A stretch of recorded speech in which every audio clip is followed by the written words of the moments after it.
Thanks, Brian. It's past 10 o'clock now, and we're continuing to track the Kona storm making its way across interior islands now, with alerts extended for Honolulu and more heavy rain possible. We want to get straight to the experts. Joining us now is meteorologist Robert Ballard with the latest update. Good morning, Bob. Thanks for joining us this morning. Good morning. Thanks for having me. Yeah, thanks for jumping on the call. When can residents realistically expect some improvement? Yeah, you covered that pretty well in the forecast. This band of heavy rain and moisture, which has been just pounding Oahu overnight, we're a little concerned that we could see more heavy showers and thunderstorms form somewhere in that band. Now, whether that forms over Oahu again, or a little to the west or a little to the east, we're not exactly sure, but we want everybody to be on guard as this redevelops. And then we should start to see improvement here on Oahu as we get into by about Sunday. The band will tend to move toward the southeast and weaken with time. And then we expect that probably the heavy rain will clear the Big Island into Sunday night and Monday. But we are watching it. There's some model trends which are a little concerning as we head into the early part of next week. So we're going to look at that. One thing I want to note is that as wet as it's been, it does not take as much rainfall to produce even worse flash flooding than we would normally see with the same amount of rain. And that's what we saw last night. So we just want folks to be aware of that.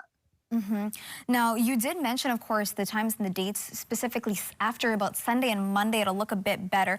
Are there certain times of the day when conditions could be more dangerous for Oahu? Does it look like it will get better moving forward, at least for today, or there's some spotty areas of some heavier rain still expected for Oahu, or is the worst behind us?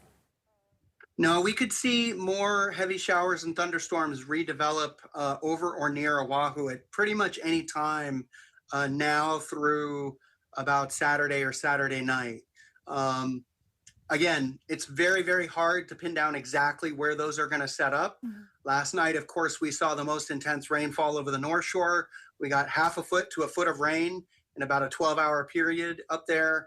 And on top of the rain that's already fallen, it just turned into a total mess up there. So we're worried about additional heavy rain like that occurring over the next 24 hours or so.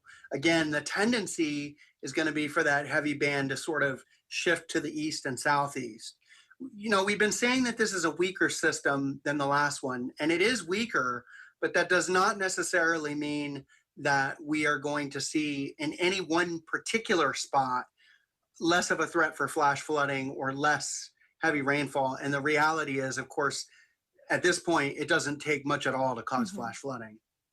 Could we see additional alerts or warnings issued through the weekend? I know right now we don't have any wind watches, advisories, or warnings issued. We just have been talking about the flood watch advisory for Molokai, of course, and then the flood warning for the north end of Oahu. Do you think we'll be adding any wind advisories or any other weather alerts to that list as well? Yeah, I do think that that's possible. We have we're looking at the wind threat. We don't think that the wind threat is as big with this system as the last system, but we could see heavy showers and thunderstorms, and we could get strong wind gusts with those as they develop. And we had some of that last night when the heavier showers and storms developed. We got gusty winds that formed over Oahu in a localized area, and that kind of thing could continue as we get into tonight, into Saturday night and Sunday, and head down the chain. Again, not looking to be as much of a wind threat as before, but still quite a bit of concern considering how saturated the ground is. It's not going to take much to knock over trees and knock down more limbs. So, are certain areas of Oahu seeing higher risk than others right now, including the North Shore? Do you think leeward or urban areas, since they don't typically see this much rain, do you think they'll be impacted even more so than windward areas?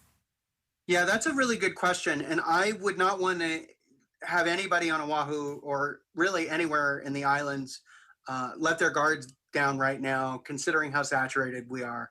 Last night was a reminder that it's a lot of rain, but that much rain, 6 to 12 inches in 12 hours, would not normally cause the kind of flooding that we saw last night.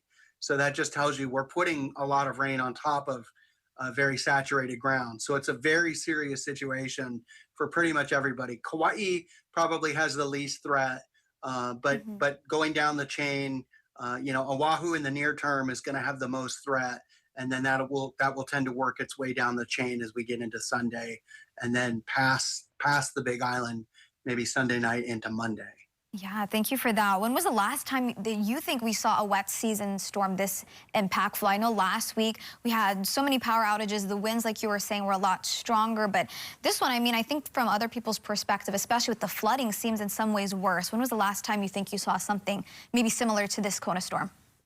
So in terms of like how widespread these couple rounds have been and how persistent and the fact that we've had a lot of different threats, and I'm not saying this, we'll have to crunch the numbers to see exactly, but this is starting to remind me of the 40 days of rain of 2006, where we had a whole bunch of strong Kona lows and weather systems move through the islands and just dump copious amounts of rain over and over and over again. Now, I'm not saying this is going to end up being like that, but it's starting to feel that way, at least in terms of impacts over the last week or so.